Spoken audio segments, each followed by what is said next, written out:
quero firmar o coração numa palavra. O meu querido Alexandre me perguntou: você já sabe qual é o texto no qual você vai pregar? Ele perguntou porque ele sabe que, em geral, eu não sei. Aí eu falei: para variar, eu ainda não estou com essa certeza toda. Mas até chegar ali vai aparecer a convicção. E ela se plantou na hora que ele começou a falar. Na hora que ele começou a falar das aflições. E aí, o texto de João 16, conhecido por vocês todos, veio ao meu coração com extrema força, e eu quero lê-lo a partir do verso 23. João 16, a partir do verso 23. Naquele dia, nada me perguntareis. Naquele dia, nada me perguntareis. Naquele dia, nada me perguntareis. Você pode repetir comigo isto? Naquele dia, nada me perguntareis.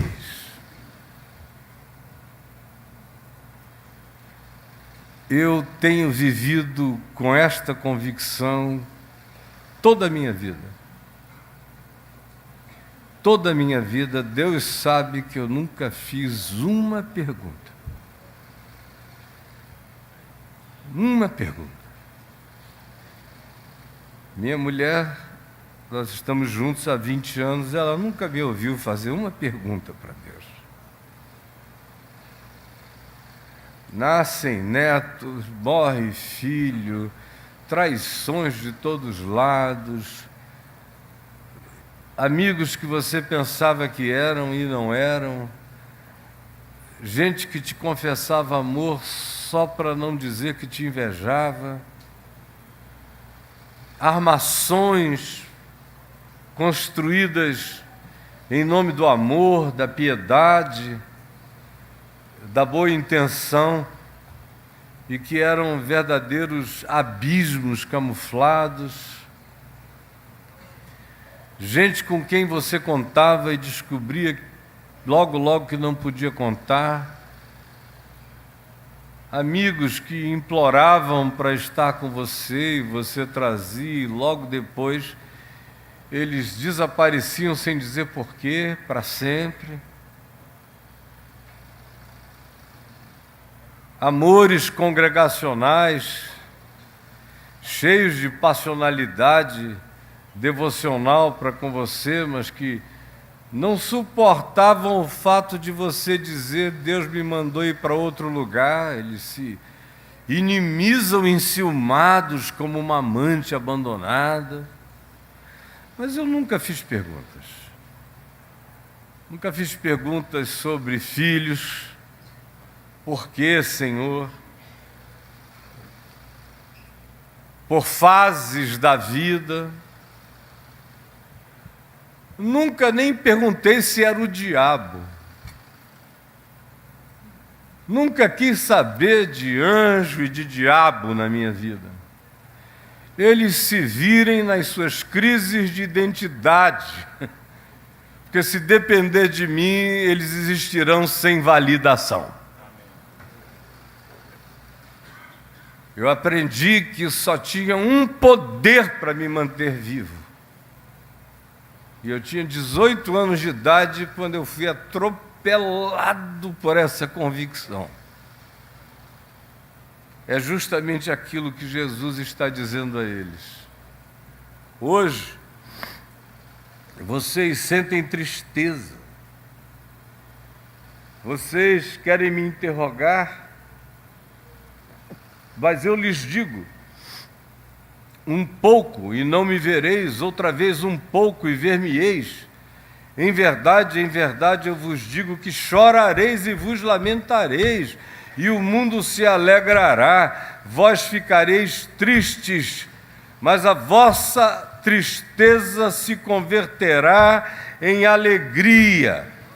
A mulher, quando está para dar à luz, tem tristeza, porque a sua hora é chegada. Mas depois de ter nascido o menino, já não se lembra da aflição pelo prazer que tem de ter trazido ao mundo um homem. Assim também agora, vós tendes tristeza, mas outra vez eu vos verei, outra vez eu vos verei, outra vez eu vos verei, outra vez eu vos verei. Ressuscitarei, rasgarei a morte, botarei a cara dentro do inferno e de lá saireis, chamarei vocês, outra vez me vereis, e a vossa alegria ninguém poderá tirar. Nem morte, nem vida, nem coisas do presente, nem do porvir, nem altura, nem profundidade, nem qualquer outra criatura poderá separar vocês do meu amor. E naquele dia, quando vocês entenderem isso, quando vocês me virem ressuscitado, quando vocês souberem que eu vivo ressuscitado em vocês, vocês vão aprender a viver, e naquele dia nada mais me perguntareis. Nada me perguntareis. Em verdade eu vos digo, que pedireis alguma coisa ao Pai, se pedirdes, Ele vô-lo concederá em meu nome. Nada mais perguntareis. Até agora, nada tendes pedido em meu nome. Pedi e recebereis, para que a vossa alegria seja completa. Mas naquele dia, quando vocês virem a ressurreição vencer a morte, a última instância do juízo sobre o homem, sendo vencida e rasgada como quem rasga uma folha de seda, naquele dia, nada mais me perguntareis. Até agora, nada tendes pedido em meu nome. Pedi e recebereis, a vossa alegria será completa. Ora, estas coisas vos tenho dito como figuras, metáforas ainda, mas vem a hora quando não vos falarei mais por meio de comparações, metáforas, parábolas ou simbolizações, mas vos falarei claramente a respeito do meu Pai. E naquele dia, nada mais me perguntareis. Afinal, naquele dia, pedireis em meu nome, e não vos digo que eu rogarei por vós, nem é preciso, porque o próprio Pai vos ama, visto que me tendes amado, e tendes crido que eu vim da parte dele. Vim do Pai, entrei no mundo, todavia deixo o mundo e vou para o Pai. Disseram então os seus discípulos: agora é que falas claramente e não empregas nenhuma figura. Agora vemos que sabes todas as coisas e não precisas de que alguém te pergunte. Por isso agora cremos que de fato vieste de Deus. Respondeu-lhe Jesus: me tira o tubo. Credes agora? Credes agora? Pelo amor de Deus, credes agora? Pois eis que vem a hora, e já é chegada, em que vocês verão que não creram ainda nada. Eis que vem a hora, e já é chegada, em que sereis dispersos, cada um vai voltar para casa, cada um vai perder o sentido, cada um vai perder a razão, cada um vai perder a missão, cada um vai perder a esperança, a bomba da alegria, cada um se esvaziará. Mas eu não estou só. A minha validação não depende de discípulos. A minha validação não depende de multidões. Todos vós me deixareis. Contudo, eu não estou só, porque o Pai está comigo. Contudo, eu não estou só, porque o Pai está comigo. Estas coisas vos tenho dito, para que tenhais paz em mim. No mundo tereis aflições, mas tende bom ânimo, eu venci o mundo. Nós estamos vivendo um tempo absolutamente singular da história humana, de Adão para cá.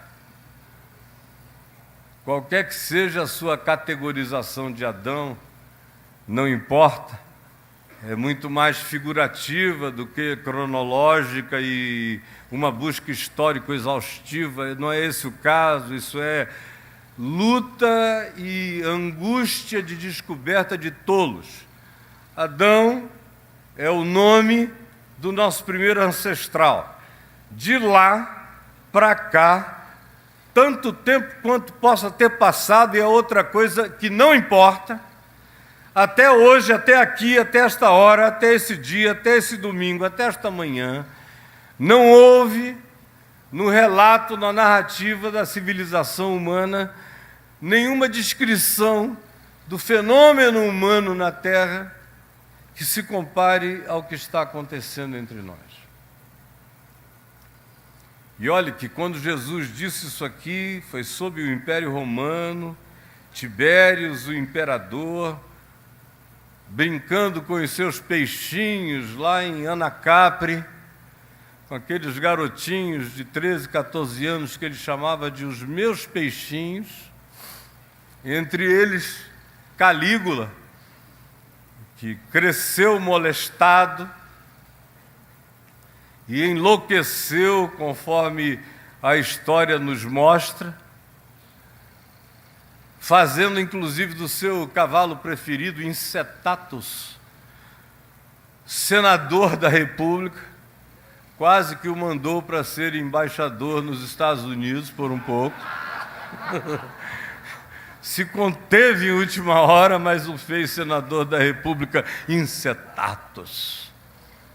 Vai, teu casco é nobre. Jesus viveu sob essas tiranias, nasceu sob Herodes o Grande, cresceu no tetrarcado dos Herodes, com o acachapamento romano. Não foi Jesus que inventou a cruz, não foi com ele que fizeram um teste laboratorial. Havia centenas de cruzes espalhadas pelo Império Romano. Em Israel mesmo houve períodos em que mais de 500 pessoas foram enfileiradas, crucificadas de norte a sul do país para aplacar todo tipo de sublevação contra o Império Romano que se pudesse conceber.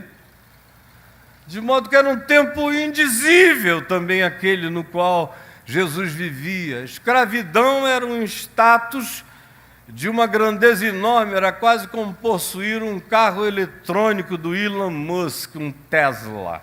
Era ter escravos e mais escravos. Escravos eram assets, eram tecnologias humanas, eram inteligências não artificiais a serviço do capricho de quem podia mais. A mulher não existia. Menino só sofria. A infância era um detalhe. A condição humana variava entre a dominação política esmagadora, acachapante, indiscutível, tirânica, e a religião, no caso do ambiente de Jesus em Jerusalém, em toda a área e o país de Israel, onde a religião esmagava, vigiava, controlava. Parecia que tinha o poder de saber e ler o que estava escrito no telegrama do povo todo.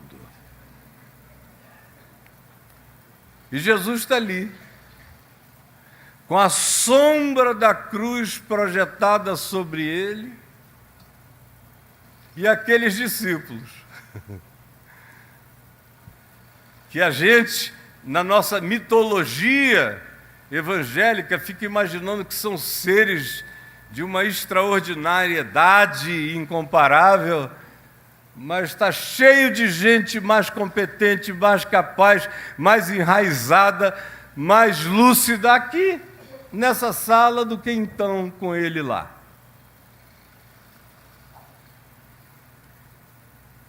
Mas ele olha para aqueles homens e vê que eles têm o poder, porque todo homem tem, se quiser, se der, se oferecer, de se deixar transformar e se tornar, na sua fragilidade, todavia, paradoxalmente, um ser quase invulnerável, pela decisão de crer e pelo compromisso de ir. E ele disse: venham e vocês vão ver o que vai acontecer. Mas está chegando a hora. E tudo que eles tinham era pergunta. É um pessoalzinho que pergunta. E perguntam coisas idiotas. Eu teria vergonha. Diz uma coisa, Jesus: quem é o maior entre nós? Pelo amor de Deus, deixem de ser viados, né? Quem é o maior entre nós? Senhor, entendemos que não tem um maior entre nós, mas estamos muito gratos porque a soma de nós todos é melhor do que o resto do mundo. Não é verdade, Senhor? Jesus dizia: sem certas coisas que o Pai tem para Ele mesmo, mas eles insistem, querem saber o dia, querem saber a hora, querem saber quando a nave-mãe vai aparecer e vai baixar. Era uma loucura. Jesus chega ao ponto de dizer: querem saber uma coisa? Não tem anjo no céu que saiba, nem eu, me deixem em paz.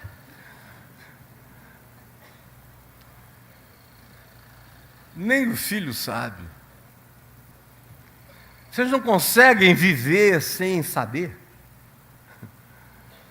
Não conseguem viver sem informação? Não conseguem só confiar, crer? E a partir da base do que vocês têm visto, e ainda veriam a ressurreição, com base nisso, será que não dá para vocês apenas confiarem?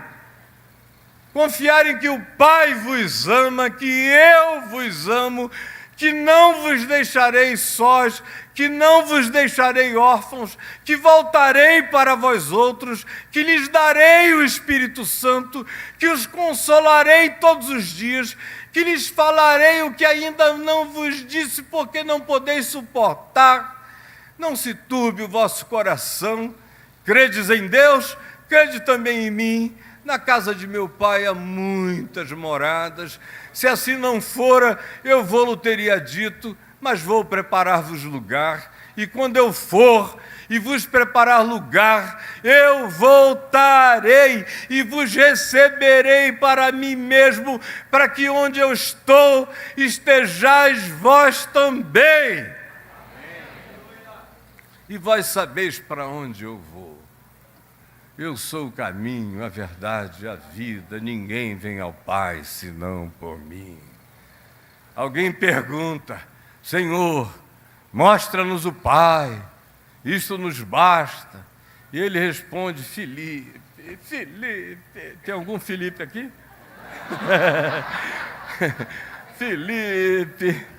Filipe, há tanto tempo eu estou convosco. Olha que Jesus considerava 3 anos um monte de tempo. Há quanto tempo você está por aí dizendo que crê em Jesus? Não levante a mão não, para não ficar mal. Porque Jesus olha para Filipe e diz: há tanto tempo estou convosco. Eram 3 anos e 3 meses no máximo. E não me tendes conhecido. Quem me vê a mim, vê o Pai. Como dizes tu, mostra-nos o Pai. Não creis que eu estou no Pai, que o Pai está em mim? As palavras que vos tenho dito não as digo por mim mesmo, mas o Pai que permanece em mim faz as suas obras. Crede-me que eu estou no Pai, crede que o Pai está em mim, crede ao menos por causa das semelhanças, por causa das mesmas obras. Ele diz a eles: eu não vou interceder por vocês, não preciso, o próprio Pai vos ama. Porque vocês me têm amado e me amando, têm aprendido a amar o próximo. Mas virá o tempo da tristeza. E o tempo da tristeza durará durante o período em que vocês não crerem ou não virem a minha ressurreição. Todos vocês se dispersarão sem a ressurreição. A cruz só une os filhos de Deus porque o crucificado ressuscitou de entre os mortos. Do contrário, teria acabado tudo, dispersado todos. Essa era uma história que figuraria como qualquer outra história abafada do Oriente Médio.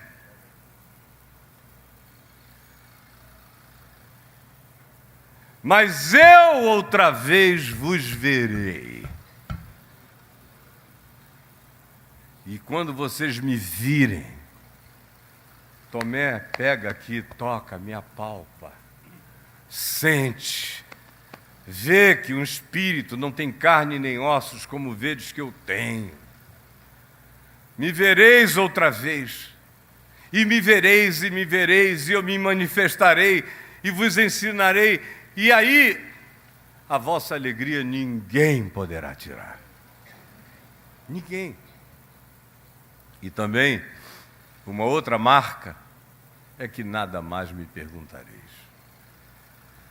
Quanto mais ressurreição, menos questão. Quanto menos ressurreição, mais questão. Gente que ficou cara a cara com a ressurreição não tem mais perguntas a fazer. Qual será a minha conversa com ressuscitados sobre gripe, tuberculose, câncer, dor óssea, falência de órgãos, um filho especial, o seu filho gay? Qual é a pergunta que você fará? Qual é a questão que sobra? Depois que você fica cara a cara com o ressuscitado. Quando eu fiquei cara a cara com ele, eu não tive mais perguntas. E olhe, que eu nunca imaginei na vida, nem qualquer que fosse o devaneio que talvez eu jamais tenha tido, de por onde a minha existência passaria e que dores ainda na vida eu sentiria, e quão esmagadoras elas seriam, e quão viscerais elas se tornariam. Todavia, eu não tive nenhuma pergunta a fazer, porque sumiram todos, mas ficou ressuscitado bem na minha frente. Naquele dia nada me perguntareis. Nada. Nada. E aí ele, na sua extrema compaixão, diz: estas coisas eu vos tenho dito, para que tenhais paz. Paz em mim.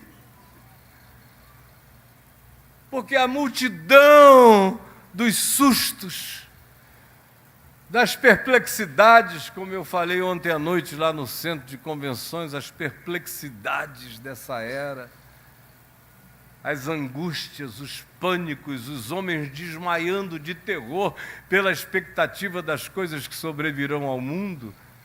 Jesus diz: estas coisas eu vos tenho dito, tanto aquelas que virão, quanto a certeza de que outra vez vos verei, e quando eu vos vir, não haverá mais nenhuma pergunta a fazer. Tudo isso eu tenho dito para estabelecer uma realidade, para que tenhais paz em mim. Paz em mim significa viver a paz de dentro da ressurreição para fora. Não tem nada a ver com circunstancialidades, com a sua alegria singela, agradável de ouvir. Eu sou pastor há 46 anos, dá alegria na gente de ouvir as pessoas chegando, contando boas notícias. Mas a boa notícia não é nenhuma boa notícia que você tenha, é aquela única que é, e que se torna boa nova mesmo quando tudo não dá certo, que continua boa nova quando você perde o emprego, que continua boa nova quando você fica viúvo, que continua boa nova quando os seus filhos nem reconhecem mais você, que continua, todavia, esse poder de consolação que enxuga toda lágrima, porque você tem a paz que nasce da ressurreição dos mortos. Eu tenho vos dito essas coisas para que vocês vivam de dentro de mim o mundo, para que vocês tenham paz em mim, que é a paz do ressurreto, é a paz daquele que venceu a morte e que está em mim. Se Deus é por mim, quem será contra mim? Que juízo me perturbará? Que acusações me farão tremer? Que ameaças me intimidarão? Porque não há nem morte, nem vida, nem coisa alguma que possa me suscitar qualquer situação, como cantamos hoje na música da Silvia e da Cíntia. Ainda que uma guerra estoure contra mim, não se atribulará o meu coração. Estas coisas vos tenho dito, para que tenhais paz em mim. No mundo tereis aflições, mas tende bom ânimo. Eu venci o mundo. Ontem um garçom chamado Davi nos serviu, a mim e a Adriana, porque nós não saímos com os irmãos depois da reunião, senão iríamos dormir às 4 da manhã. Eu me conheço, eu demoro 2h30 para desacelerar o cérebro. Eu falei, eu preciso ir para... Saímos 11 e pouco, a gente tem que estar dormindo 1h30, para acordarmos felizes e fortes no domingo de manhã, e não fomos. Mas chegamos no hotel e não havia serviço aquela hora, 11h30. Aí pegamos um carro, fomos ali na Ilha dos Camarões. E eu pedi uma muqueca, ele queria botar muqueca mista, não sei o que. Eu digo, não, simplifica, só peixe. E eu e a Adriana comemos uma muquequinha gostosa. E eu fui vendo como o homem era atencioso. E a Adriana olhou e falou, ele é um senhor fino. Aí ele veio, eu perguntei, qual é seu nome? Ele falou, Davi. Eu falei, nós temos um filho. E a Adriana disse, por pouco ele não está aqui, nós temos um filho chamado Davi, está num outro lugar aqui perto. Aí ele falou alguma coisa da vida e das dificuldades da vida, e eu citei esse texto. e perguntando a ele: você já ouviu essa palavra, essa frase? No mundo tereis aflições, mas tem de bom ânimo, eu venci o mundo. Aí ele parou, pensou, ele falou: isso deve ser de Jesus, não é não?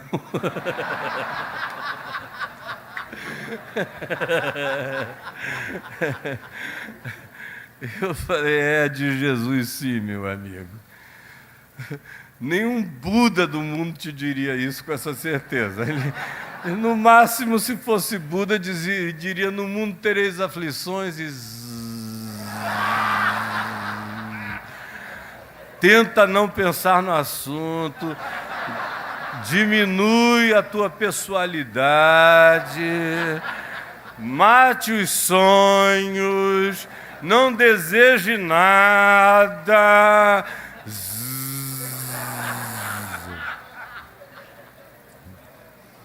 Se fosse Maomé, no mundo tereis aflições, mas pega uma adaga, parte para cima e degola a cabeça. Se fosse para Allan Kardec, ele diria: faz parte da pedagogia evolutiva. Você vai reencarnar numa situação mais calma. Faça muita boa obra e muita caridade. Se fosse o Edir Macedo, ele ia dizer: está acontecendo isso porque você deixou de dar o dízimo, a oferta, deixou de sacrificar ao Senhor.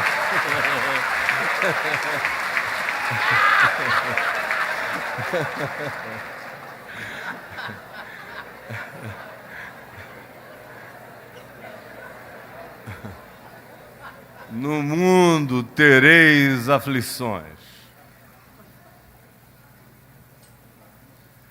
E não tem ninguém que não tenha tido, não é? Eu não sei por que tem gente que nasce achando que não terá. Eu nunca conheci ninguém que tenha passado aqui sem aflição. E todo mundo que eu vou vendo chegar a um determinado tempo da vida sem aflição, eu faço uma oração. Eu digo: Senhor, não deixe que ele morra sem aflição.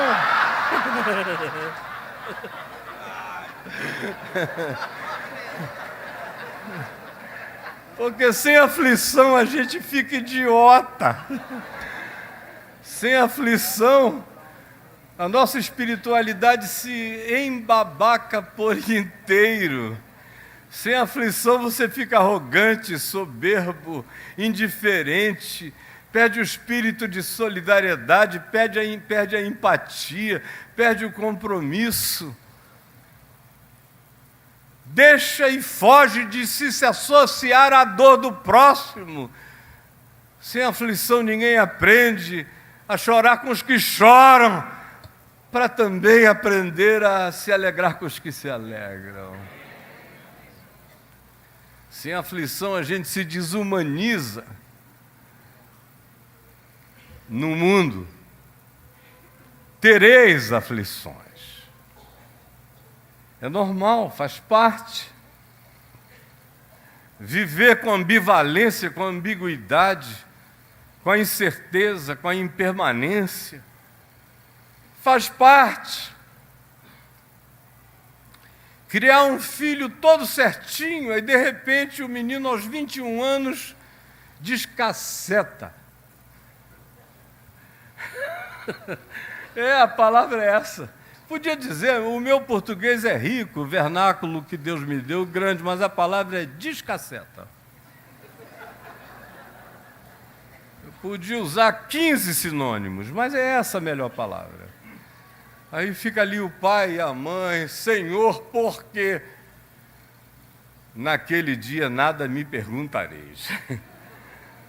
Se você olhar a vida de dentro da ressurreição, se você olhar de dentro dos meus olhos, se você olhar porque você me viu ressuscitado de entre os mortos, e sabe que o Pai te ama, e sabe que eu estou em ti, e que se eu estou em ti está tudo resolvido, porque se a morte foi vencida, o que sobrou para te desesperar? No mundo tereis aflições. mas tem de bom ânimo. Nessa era dos coaches, é a era dos coaches e dos coacheiros. Tem coaches bons, como tem pastores bons, psicólogos bons, e uma grande maioria medíocre. E um outro pedacinho pavoroso. Esses são os coacheiros, que servem muito para os cavalos, para ficar ganhando em cima das tuas costas. Mas nessa era dos coaches, onde parece que se inventou a esperança, parece que se reinventou a positividade mental. E olha que no fim quem atende os coaches sou eu, lá no fundo do meu quintal. E a grande maioria deles não sabe isto aqui, nem vive isto aqui, nem pratica isto aqui, porque se a gente entendesse a psicologia perene, que não é uma trucagem mental, mas é baseada nos fatos reais da ressurreição, se a gente aprendesse isso aqui,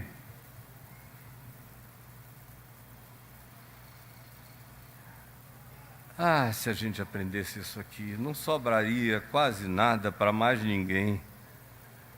Porque isto carrega em si a solução existencial de praticamente tudo.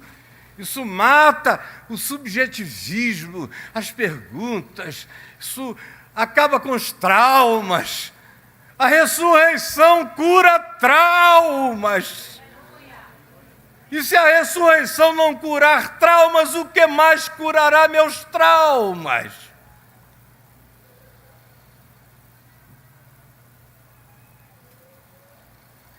E aí vem Jesus e diz: tende bom ânimo. Esse é o coach dos coaches. Tende bom ânimo.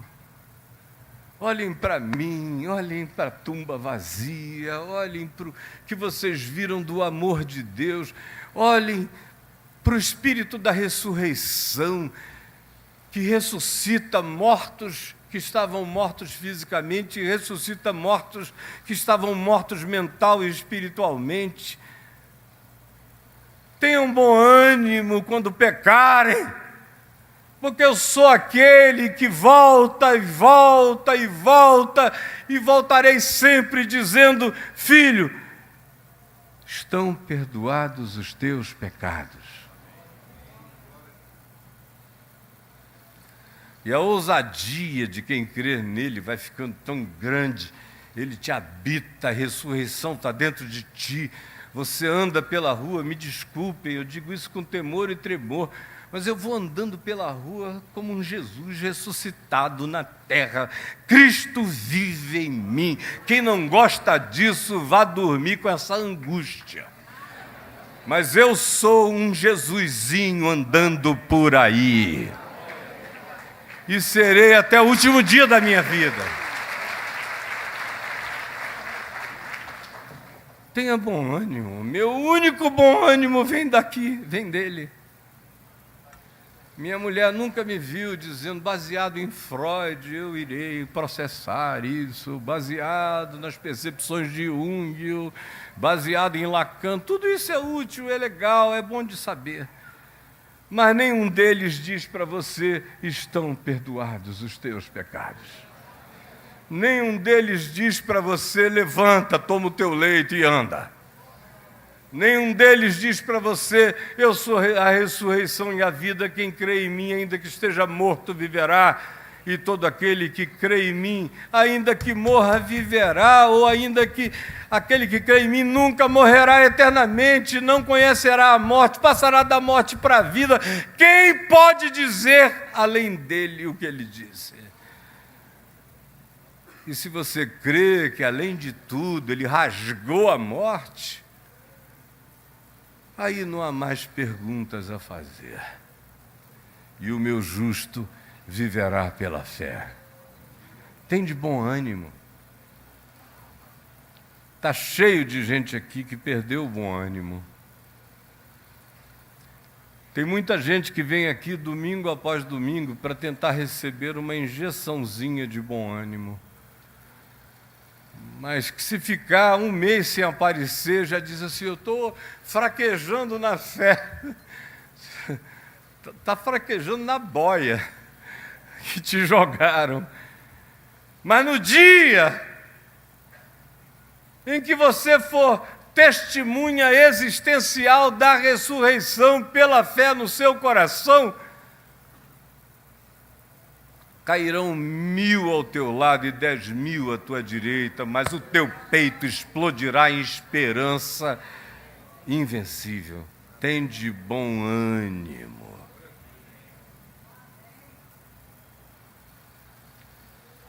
E o mais maravilhoso de tudo é que o embasamento desse bom ânimo tem a ver com o que ele diz, finalizando, a razão que ele dá, o porquê. Tende bom ânimo, porque eu venci o mundo.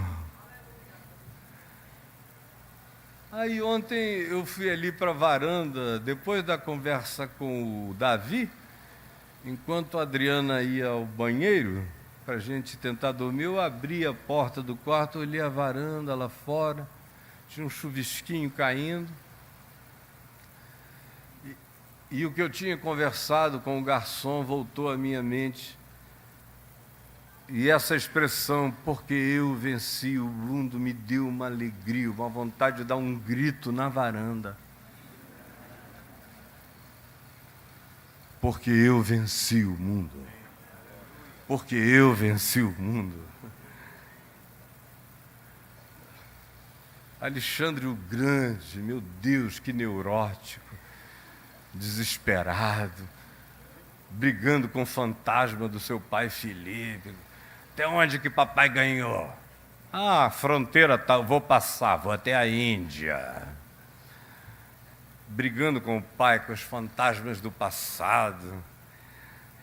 Todos os grandes conquistadores, todos eles meninos frustrados, caprichosos, filhos de mães aduladores e de pais perdulários, e que acharam que vencer o mundo era conquistar terras e esmagar povos.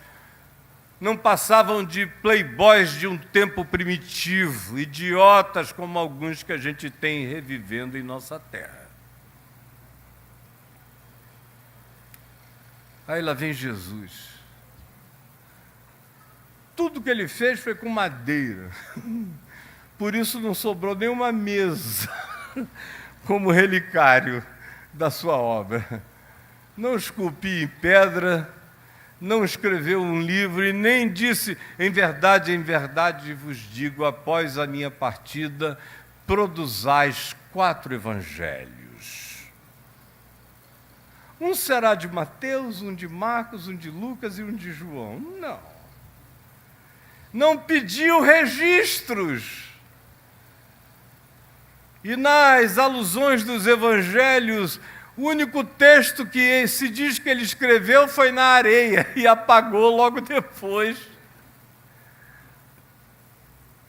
Não pediu pilares nem colunas, não pediu pirâmides nem templos, não pediu praças, não pediu estátuas, não pediu coisa alguma que caracterize aquilo que os homens chamem de vitória no mundo, de supremacia no mundo, de marcação histórica do poder hegemônico manifesto por esse presunçoso que quer que mesmo depois da sua morte seus feitos sejam lembrados, por isso os manda escrever antes. Nunca nada disso.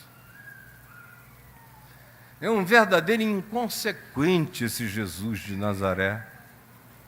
Se eu vim salvar o mundo e não prepara um texto, não faz uma recomendação estratégica, não monta um plano de marketing, não faz nada disso. Ao contrário, ressuscita de entre os mortos e a primeira pessoa que testemunha isso se fosse nos nossos dias, era um testemunho inválido.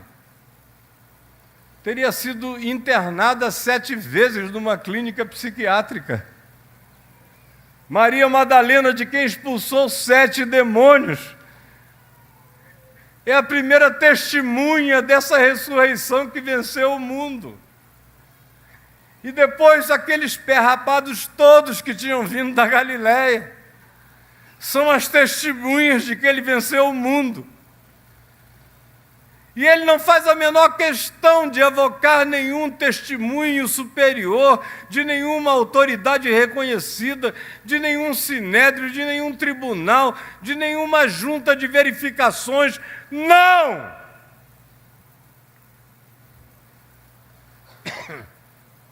Só vai saber que ele venceu o mundo quem crer e praticar, como ele disse em João 7,14. Se alguém quiser saber se a minha palavra é de verdade, é de Deus ou não é, pratique. Porque nenhuma especulação conduzirá vocês à verdade, é só a confiança que se entrega e que pratica, é que experimenta o fato de que eu não falo de mim mesmo, mas o Pai que me enviou cumpre a sua palavra na vida daquele que crê. Eu venci o mundo. Aí aqueles seres totalmente desrecomendados o veem. E o coração deles se transporta para dentro da ressurreição e a ressurreição para dentro deles. E eles se desassombram e apavoram o mundo pelo destemor. É gente que pode dormir uma noite gostosa sabendo que vai ser executado, decapitado de manhã cedo e ronca a noite toda, como Pedro em Atos 12. É gente que resolve fazer dueto em cárcere, como Paulo e Silas. É um pessoal que assusta por não temer nada e nem ninguém. Esses são os vitoriosos. Esses que perseveram até a morte. Esses que dançam em volta de sepulturas, perguntando: onde está, ó morte, a tua vitória? Onde está, ó morte, o teu aguilhão? Esses venceram o mundo nele e vencem o mundo nele. Eu venci o mundo. E quem quer que se encha dessa fé, se deixe possuir por essa convicção, também rasga depressões de dentro para fora em nome de Jesus. Também bloqueia o pânico. Na minha alma tu não tens lugar. Jesus ressuscitou. Eu não sou um órfão do universo. O Pai me ama. E é isto que vence o pânico do desamparo existencial no universo sem Deus, sem vida, sem sentido e sem futuro, sem eternidade, sem amor. Eu venci o mundo. E você pode morrer vencendo o mundo. Ontem eu lembrava com a Adriana a bênção que foi para mim ficar os 2 últimos meses de vida do meu pai na UTI com ele. Que coisa mais maravilhosa. Ele não podia ter me dado presente maior nessa vida do que me fazer seu companheiro de morte. Assistir aquele santo vencer o mundo, assim. Tem mais? É tipo aquele lutador tinhoso que está lá e o pau cantando e o bicho aqui, esse é o teu melhor? Quando o cara entra com um pesado no meio da tua cara e você diz: é só isso que você tem?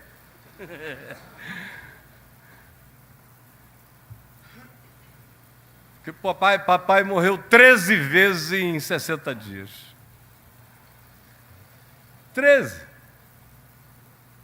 O médico me chamou e disse, olha, ele já foi. Várias vezes.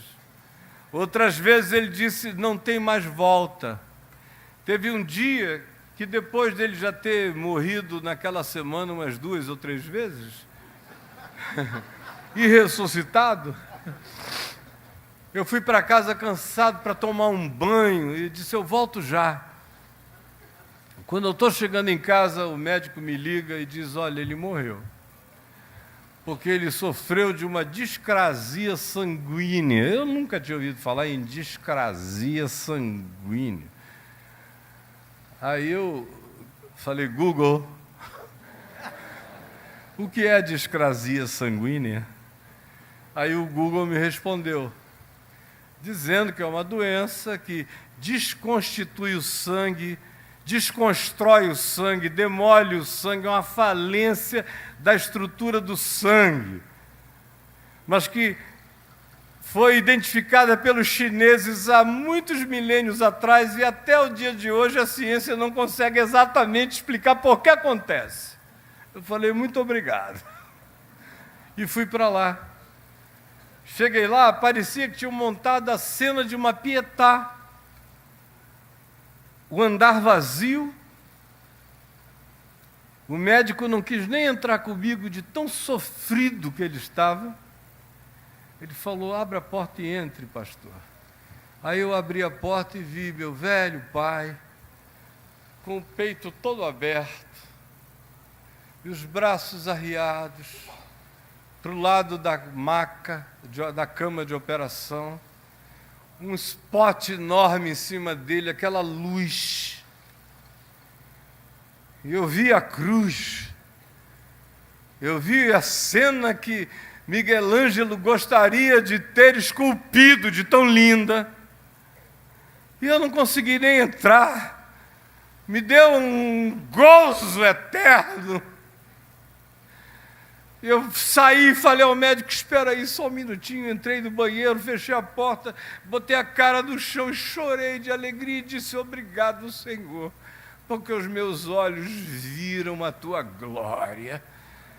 A vida desse homem que viveu em ti. E essa partida tão linda.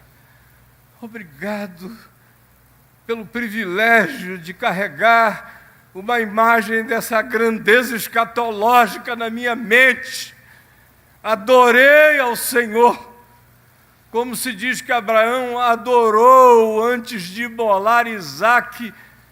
Eu adorei, voltei enxugando as lágrimas quando eu abri a porta, que fui chegando mais perto dele, ele abriu o olhinho assim e falou, oi meu filho.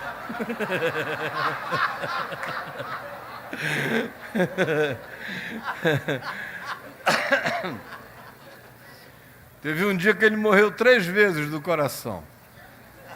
A primeira, parece que a morte durou uns 12 minutos, e vocês sabem que as sequelas são praticamente irreversíveis. Mas aí ele volta desses 12 minutos, dezenas de anestesia de adrenalina, sem resposta alguma ao coração, apenas sendo oxigenado artificialmente. E aí, de repente, todo mundo desistiu, ficou só um enfermeiro lá, na mão. Fazendo isso por amor a meu pai e em consideração a mim, porque ele viu o nosso elo. Eu não conseguia parar, ele me disse. Parecia que era um automático ali. Até que, de repente, eu desisti. Quando eu virei de costas, ele disse, Hilton... Obrigado. A segunda foram 17 minutos, no mesmo dia. A terceira foi quase meia hora. Ninguém acreditava mais, aí os médicos do hospital o apelidaram de Highlander.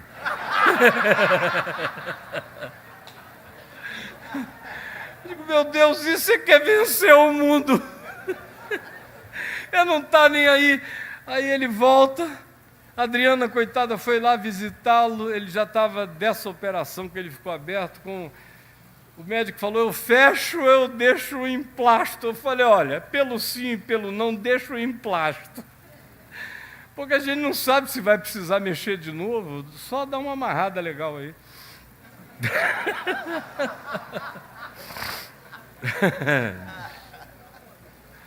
Aí ela chegou e me falou, me deixou até um pouco irritado. Ela falou, deixa ele ir, meu amor. E eu fiquei meio irritado, porque, na realidade, era egoísmo meu. Eu nunca fui tão edificado na minha vida. Era como entrar e sair da morte assim, todo dia, tomar um cafezinho, voltar lá e não sei... E aí, dessa última vez, dessa ressurreição, depois de 30 minutos de loucura, de morte clínica, de ele sem sequela. Eu estava com ele de madrugada no hospital e ainda com o eco da voz da Adriana, que tinha voltado para o Rio, porque estava com uma perspectiva de câncer no seio, e eu tive que ficar, e ela foi para lá. E quando eu ia passando ao lado da cama do meu pai para pegar alguma coisa, eu senti o dedinho dele assim, ó. Aí eu olhei e falei, oi pai, você quer me dizer alguma coisa, meu amor? Aí eu senti que ele queria que eu pusesse o ouvido na boca dele. Aí ele falou, não me chama mais. Eu ouço e eu volto. Isso era uma verdade tão poderosa que o hospital constatou, a equipe médica constatou. Eles ligavam para minha casa e disseram, já fizemos tudo, vem chamar ele. E eu chegava lá e dizia, pai, sou eu, Caio Fábio, seu filho, meu pai. Ele, Os médicos disseram, a gente nunca viu nada igual na vida. Até que ele disse nesse dia, não me chama mais. No dia seguinte ele iria voltar para casa, tínhamos mandado botar uma UTI doméstica. O médico disse, seja feita a vontade de vocês. E ele também gostaria de voltar para casa, morrer em casa, se for o caso. Preparamos tudo e iríamos levá-lo no dia seguinte, quando eu fui chamado de madrugadinha, corri para lá. E ele disse, olha, já gastamos tudo que é adrenalina, já passamos de todos os limites recomendados e não tem mais volta. Chama ele, pastor. A minha mulher sabe que não tem uma palavra aqui que não corresponde exatamente ao que aconteceu. A esperança dos médicos era a minha relação espiritual com ele, que eles verificaram que a gente tinha uma conexão incomparável. Chama ele, pastor. Eu falei, não. Ele me pediu para não chamá-lo mais. Agora ele vai para casa. E o coraçãozinho dele estava lá, as batidas de 18. Um negócio, aquele intervalo que bate uma aqui, outra, não sei quanto tempo depois. Já não considera-se nem qualquer coisa ativamente esperançosa de nenhuma forma ou natureza.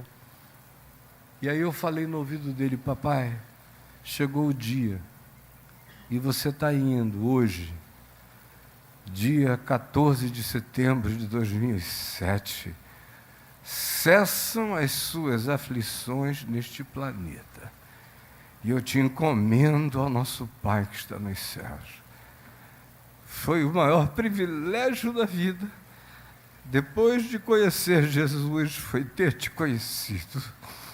Foi meu grande privilégio ter sido teu filho, ter aprendido o Evangelho encarnado na tua vida. Mas agora chegou a hora, eu vou depois.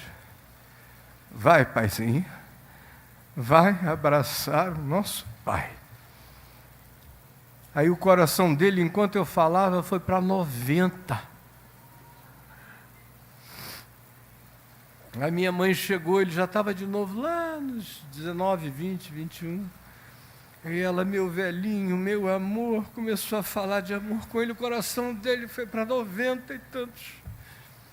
Aí cada neto que eu consegui chamar, os filhos que correram, e o coração ia lá embaixo, e eles falavam e o coração subia, até que chegou o último neto.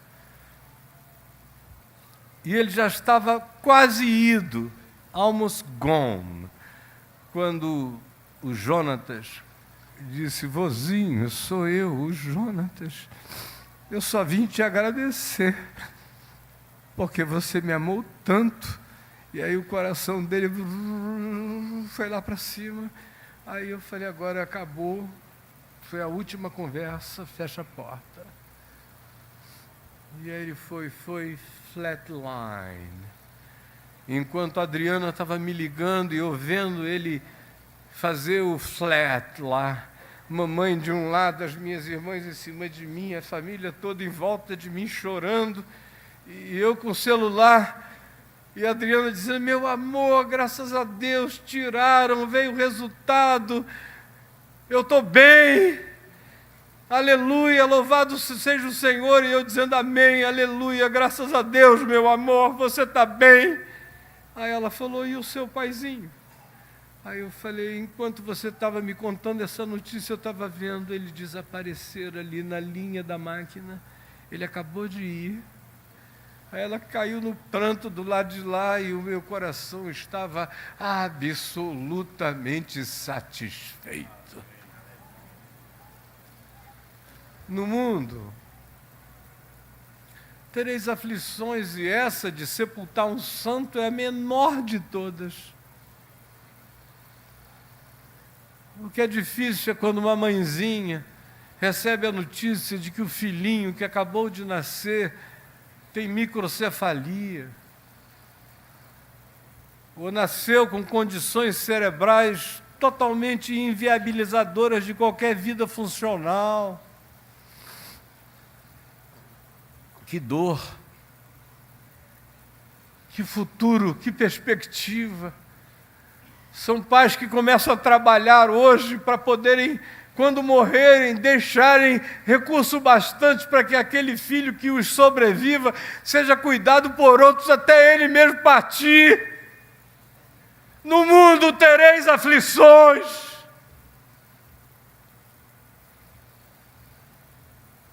Pais que olham para você num berço de hospital, viram as costas e não voltam nunca mais.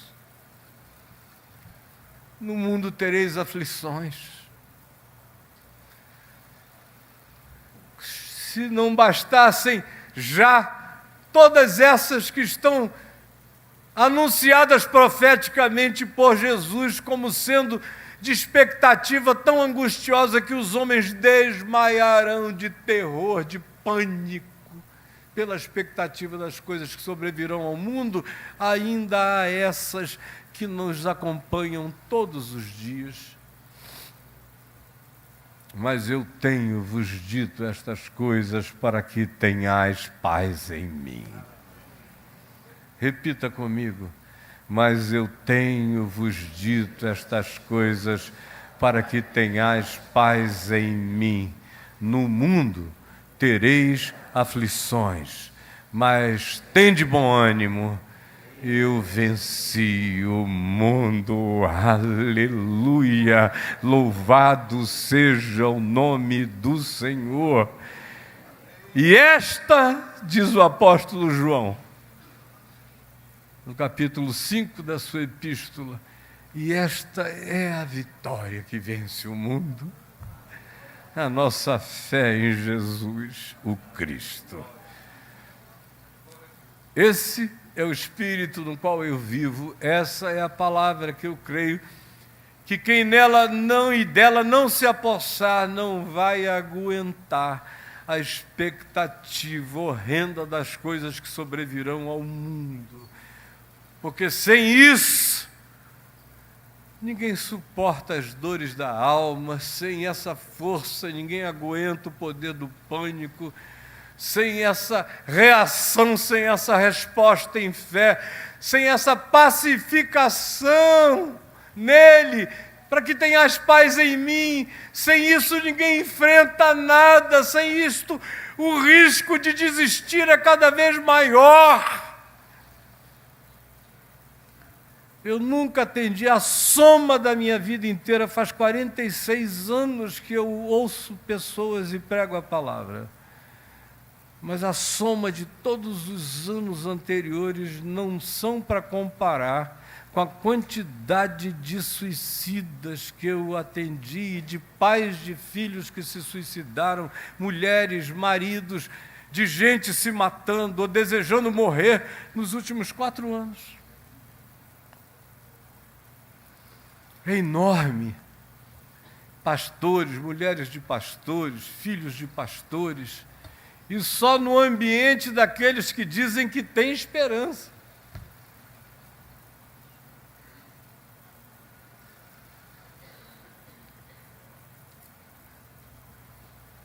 Esta fé, esta palavra, esta certeza, este poder,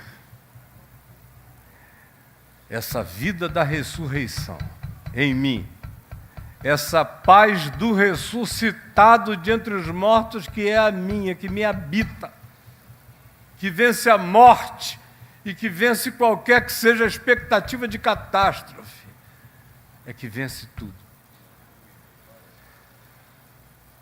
Outro dia alguém, eu não me lembro quem foi, ano passado, com muito medo de tudo, me perguntou: e o senhor tem medo de quê? Falei: só de ter medo. Morro de medo de ter medo. Mas é brincadeira, porque se eu morresse de medo de ter medo, eu já estaria morto de medo. Na realidade, eu enlouqueci. Quando eu encontrei Jesus, eu virei um louco inconsequente. A morte está apavorada comigo, porque eu não temo mesmo, não temo, e vou morrer olhando para a cara de qualquer um. Falei: você quer saber? Se anunciasse agora que vem um meteoro na direção da Terra, sabe para onde é que eu iria? Eu iria reunir a minha família, ficar na varanda da nossa casa e dizer: já que é a última coisa que a gente vai ver, vamos apreciar.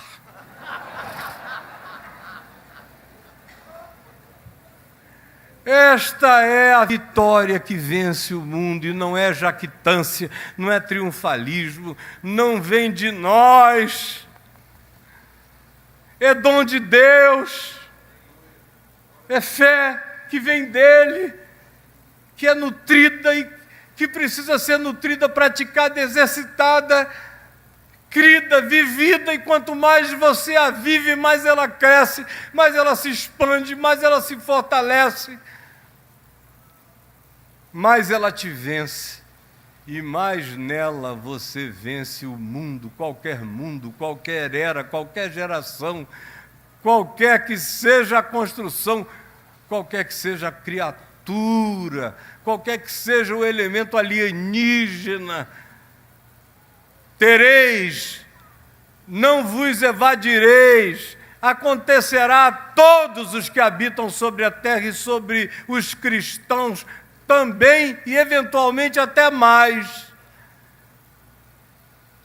Mas tem de bom ânimo, tem de bom humor, tem de boa mente, tem de boa atitude, tem de esperança. Amem e não desistam do amor. Sigam, rasguem as mortalhas. Cantem louvores de glória diante de caixões.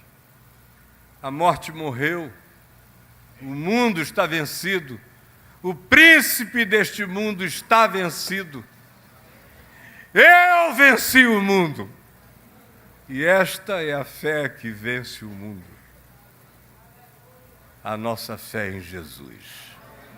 Quem crer, aplauda o Senhor de todo o seu coração, em nome de Jesus, em nome de Jesus, em nome de Jesus, em nome de Jesus. Em nome de Jesus. Em nome de Jesus. Em nome de Jesus. Em nome de Jesus. Esta é a vitória que vence o mundo, a nossa fé em Jesus. No mundo tereis aflições, mas tende bom ânimo. Eu venci o mundo. Aleluia! Aleluia! Aleluia! Aleluia! Aleluia! Aleluia! Glória ao Senhor Jesus, em quem eu venci o mundo. Louvado seja o teu nome. Mantém-nos na tua vitória, olhando a vida de dentro da tumba vazia, abraçados ao ressuscitado. Eu venci o mundo. Fica comigo e diz: o Senhor é o meu pastor e nada me faltará. Ele me faz repousar em pastos verdejantes. Leva-me para junto das águas de descanso. Refrigera minha alma. Guia-me pelas veredas da justiça por amor do seu nome. Ainda que eu ande pelo vale da sombra da morte, não temerei mal nenhum, porque tu estás comigo. A tua vara, o teu cajado me consolam. Preparas-me uma mesa na presença dos meus adversários. Unges minha cabeça com óleo. O meu cálice transborda. Certamente que a bondade e a misericórdia me seguirão por todos os dias da minha vida. E eu habitarei na casa do Senhor para todo sempre. Amém. Amém, amém. Aleluia. Deus nos abençoe.